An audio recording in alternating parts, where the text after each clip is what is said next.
This is the fifth and final entry in a series of reviews I've written discussing my thoughts on the Game Awards nominees for Game of the Year in 2020. There isn't a predetermined order for the reviews in this series, but they were produced with the intention to be watched as a whole. I've personally completed all the nominees on my own time, and for full context, I recommend you play through them as well before watching this review. The Animal Crossing series has always been a kind of outlier in the gaming space for as long as it's been around. While these casual games have always had certain objectives for their players to complete, New Horizons perhaps more than any other entry in the series, no other titles as widely appreciated as these embrace as lackadaisical of an attitude when it comes to their systems of progression and play in general. This passive approach to gameplay is always a welcome reprieve whenever I get my hands on one of these games, and New Horizons was no different. Indeed, the tropical getaway experience provided by this latest installment seems to have been exactly what everybody needed in 2020.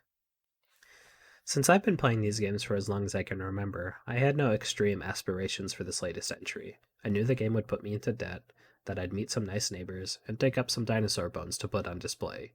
New Horizons does a bit to shake this up, and the deserted island setting adds another layer of involvement, but while I'd like to say that what I found was something more in this entry than the usual, or a layer underneath it all, that isn't exactly true. Animal Crossing New Horizons is an Animal Crossing game through and through, for better and for worse. Animal Crossing games have a way of sidestepping their improvements. While each sequel comes with its own host of new features, it's usually at the cost of others. If you're a fan of the Roost, my heart goes out to you.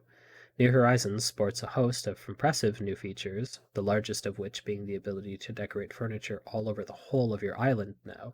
This feature alone improves the playability so much that I'd now never consider going backwards, though the enhancements will always have a bittersweet tinge until the day I can decorate my island with a horde of my favorite noisy gyroids. Many of my friends who played this game had a similar angle, but each with their own now missing feature, though the handling of no other feature seems to be as contentious as how New Horizons has altered how holidays and events are handled.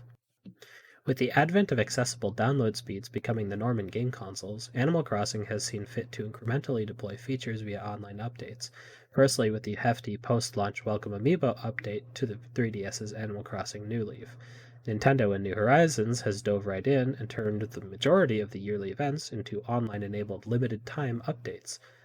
Most of these updates come with villagers, items, and minigames that are only available while Nintendo's servers have them enabled, a far cry from the static advent calendar system of previous titles. Sure, players were able to game this system by changing their console's internal clock, but there is concern that should be voiced when turning these holidays online, considering they'll go away forever once the game's servers are taken down. Though it is admittedly a Herculean task to keep an Animal Crossing town going for beyond the game's scheduled life cycle, the option for this goes away entirely when the developers themselves host these online events. I'm not terribly enthralled by this game, I'll admit it, at least not in the way that many of the other games that I've played this year have captivated me. And yet, I think that Animal Crossing should always be a welcome name in the industry on the virtue that it simply provides an experience that is really quite scarce these days. When you really stare down the total saturation of the market with these third-person open-world action games, it really is a wonder to me how Nintendo would feel comfortable betting so much on such a passive game. In the end, it's clearly worked out for them, with all the broken sales records and whatnot. But my story with Animal Crossing is like many others, I imagine. A comfort provided in the simplicity and contentment of a familiar experience I feel confident in my control over, even if it's maybe not as much control as I used to have.